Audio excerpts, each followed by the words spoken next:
And to get another perspective on the story, I have with me Jennifer Zheng, who's the host of the show Inconvenient Truth, and she joins us from New York. Welcome to the show, Jennifer. Now, I know you were tweeting just a few days back about the fact that you think the spy balloon is part of a pattern. You, in fact, went on to say that China has what you called a stratospheric army that is doing this really almost at an industrial scale. What can you tell us about what you were tweeting about? Yes, as far as I understand, the CCP has set up a so-called stratosphere force 4 years ago.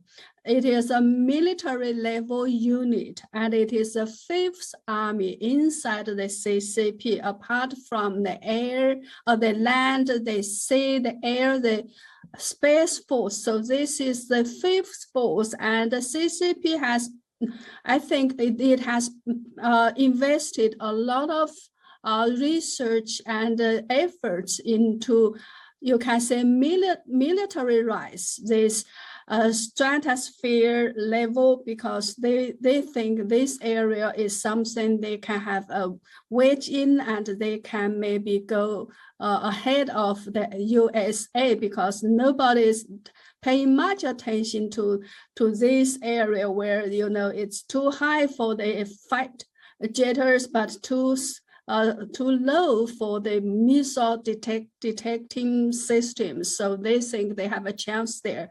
So they've been studying how to utilize this stratosphere, I think, for over 10 years. I shared a video of, they actually released, they call an airship, which can reach more than 20,000 meters, or as high as 48,000 meters, and that video was in 2018. And in one of the video, one of the researchers said they've been studying the material for 10 years. So they've been doing this for many years, and maybe it's already a very advanced stage. So let's just be clear on this now. What's happened is the big balloon that was shot down, the US did say it's linked to China, and China accepts that it was linked to it. There were 3 or 4 other balloons that were shot down, and it seems that they have nothing as of now to do with China. Unfortunately, nothing to do with aliens as well. So it's not very clear what they are. But that big spy balloon, which was linked to China, you're saying that was almost certainly used for spying, and it could also be having a potential payload. It could be used for other things.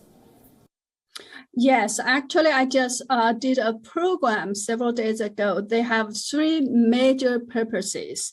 One is, of course, to spy. You know, they can offer very clearer, 10 times clearer views than the satellite, because they are much closer, so that they can offering monitoring and data all over the world, in the land, in the seas. That's the number 1 goal. The number 2 goal is to offer specific targeted monitoring for the they call strategic objectives and countries, like USA, I think, is what their imaginable enemy they want to monitor. And the number 3 is most worrying. That is, as soon as a war against Taiwan is declared, they can in a very short period of time make thousands of such balloons flow in air, and they can offer communication purpose, monitoring purpose, and in terms the satellites were shot down, they can still offer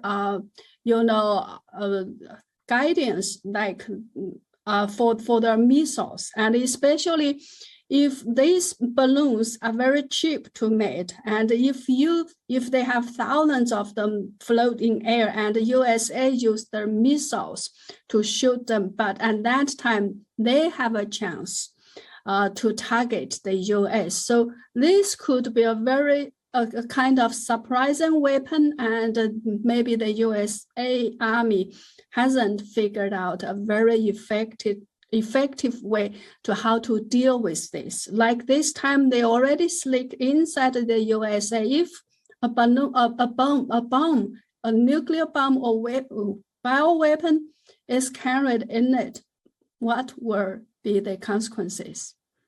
Okay, so that's a really interesting possibility that you're talking about, because countries these days have got used to figuring out, okay, threats from satellite, we know how to deal with it. This is how we will deal with radar. This is how we may even deal with drones or cyber attack or artificial intelligence. Those are threats we are aware of. But something like an innocuous balloon doesn't strike you as being a threat. Thousands of them, however, could potentially become a problem. Is that what you're saying?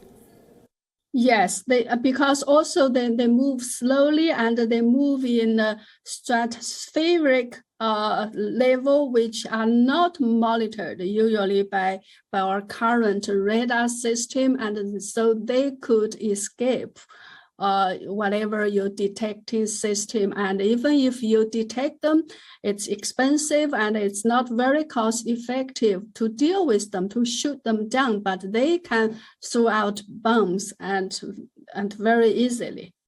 All right, and I guess you're right that one of the things about shooting down these balloons, they probably don't cost that much to make, and if you're shooting them down and you're using missiles worth tens of millions of dollars, and that's not a very cost-effective way of dealing with it. China, of course, I have to say, is maintaining it was a weather balloon that just drifted off course by accident. That is what China is saying. Not at all. Actually, according to inside information from the CCP's own system, they released 4 of them this time. 1 to North America, 1 to South America, 2 others actually passed through Philippines and Indonesia, then drifted or traveled to South Pacific region. So there. I think the US already revealed that this balloon has a device which can control where it flows, where it goes. So it has energy panel, it has a sonar panel, and it has the device which can control its direction. So I don't think it's an accident, and it's have been to the military bases and the nuclear missile basis. That's why it's so worrying. They could very well be there, I think, carrying out their task of connecting information of the nuclear missile bases, so that if the real war happens, they at least connect a lot of, you can say, specific like air flow data from this trip, and this data could have been already sent back to China in real time, even if it got shut down, but the data could have already been transmitted. All right, Jennifer Cheng, thank you so much for joining us on This World with that very interesting perspective. Thank you so much for being with us.